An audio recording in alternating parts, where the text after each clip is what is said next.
এই মেট্রো রেলের যেই পরিমাণ টাকা বাজারে দেখানো হয়েছে ওই টাকা দিয়ে এরকম 10টা মেট্রো রেল করা সম্ভব ছিল, কিন্তু ওইটা তো হয়ে ওঠে নাই ভাই। টাকা পাচার হয়ে গেছে বাইরে, ঠিক আছে। এতে কি হয়েছে, এই ঋণ যেটা আপনিও লন নাই আমিও লই নাই, সেই ঋণের জন্য খেসারত দিতে দিতেছে মাথা পিছু সবার ঋণ হয়ে আছে কয়েক শত কোটি টাকা। আপনি ঋণ নিছেন, আমি ঋণ নিছি, কিন্তু এটা তো আমাকে দায়ভারের ভিতরে পড়ে গেছে ভাই। তাহলে এই উন্নয়ন নিয়ে আমি কেমনে করে কথা কমু বা কি কথা কমু? বাজারে গেলে আগুন জ্বলতেছে ভাই। 500 টাকা কেউ চোখেও দেখে না, 1000 টাকা যদি লয়ে যাই তাইলে মনে করেন টুকটাক কিছু বাজার সদাই করে আনন্দ যায়, যেটা আবার 1 থেকে 2 দিনের বেশি যায় না। এখন আমার মতো একটা রিক্সাওয়ালা কি 20-25 হাজার টাকা নিয়ে বাজারে যাবো নাকি? আপনি কোন দেশে যখন করোনা লাগছিল তখন ভাবছিলাম যে এই দেশ মনে আর বাঁচবো না, পুরো পৃথিবী মনে হয় শেষ হয়ে যাবো, এটাই মনে আলামত।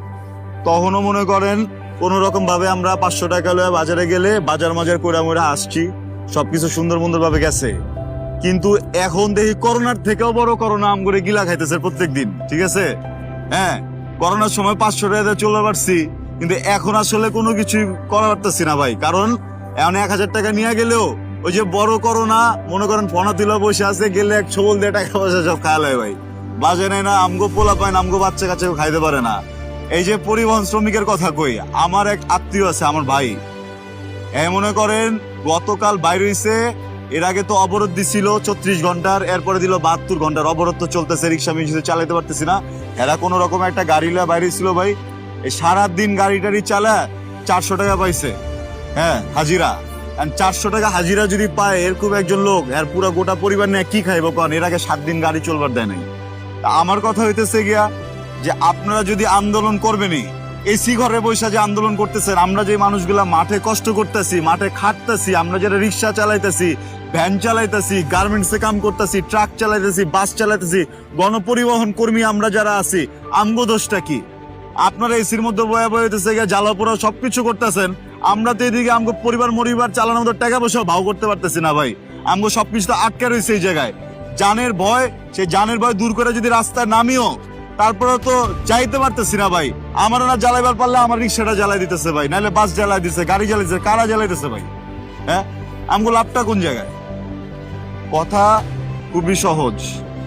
আমার কাছে মনে হয় এখন সময় হয়ে গেছে, যেহেতু গত 15 বছর ধরে এই সরকার এই জায়গায় ক্ষমতায় আছে, তারা এত অবকাঠামোগত উন্নয়ন করে ফেলছে দেশে। মনে করেন মেট্রো রেল বানাইছে, সেতু বানাইছে, টানেল বানাইছে, আলহামদুলিল্লাহ খুবই ভালো। এখন তাদের উচিত ক্ষমতা হস্তান্তর করে দেওয়া, এটা যারে মন চায় তারে হস্তান্তর করা বা সুষ্ঠু নির্বাচন দেওয়া, এখান থেকে ক্ষমতা পার করে দিয়া এর পরের কোন দলরে আঙ্গুল তুলে চ্যালেঞ্জ করা যে আমি 15 বছরে দেশের এই উন্নতি করছি, তোমরা 5 বছরে দেখাও তোমরা কি উন্নতি করতে পারো। তখন যদি লাগে তন্দ্র গেলে আমগো মতো আমজনতা একটা না 5টা করে ভোট দিব এই সরকারের, সমস্যা নাই তো। হ্যাঁ, আমজনতার চোখের ভিতরে যদি আঙ্গুল দিয়ে আপনারা দেখা দিতে পারেন যে আপনাদের ভিতরে কোনো ভয়ভীতি নাই, আপনারা সবাইরে একই ফিল্ডে রেখা একই সাথে আন্দোলন করতেছেন, সুষ্ঠু আন্দোলন করতেছেন, সুষ্ঠু নির্বাচন করতেছেন, সবকিছু ঠিকঠাক মতো হইতেছে, এই হরতালের জন্য আমরা ঘরে পড়ে নাই। আপনা করে মারামারি করে 5টা ভোট আমি একা দিব, সেই জায়গাটা তো আপনারা রাখতেছেন না ভাই। আপনারা যদি ওই জায়গাটা না রাখেন তাহলে কেমনে করে দেশ বাঁচবো, কেমনে করে মানুষ বাঁচবো? এই জায়গাগুলো খুব সহজভাবে আমাকে চোখে পড়ে যেতেছে ভাই, এমনি করে দমায় রাখা যাবো না, বুঝছেন?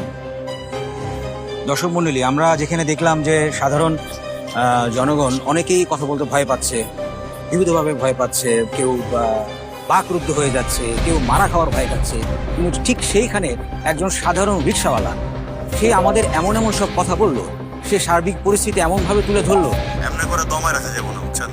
একদিকে উন্নয়ন, একদিকে দ্রব্যমূল্যের চাপ, মানুষ কোথায় যাবে? হাফ কেজি জায়গায় 1 পোয়া করে খাচ্ছি, কোথায় গিয়ে মানুষ দাঁড়াবে? সিন্ডিকেটের কিছু কারণ আছে। জনতার কথার সঙ্গে থাকুন, সামনের পর্ব নিয়ে আবার হাজির হব। ধন্যবাদ, আসসালামু আলাইকুম।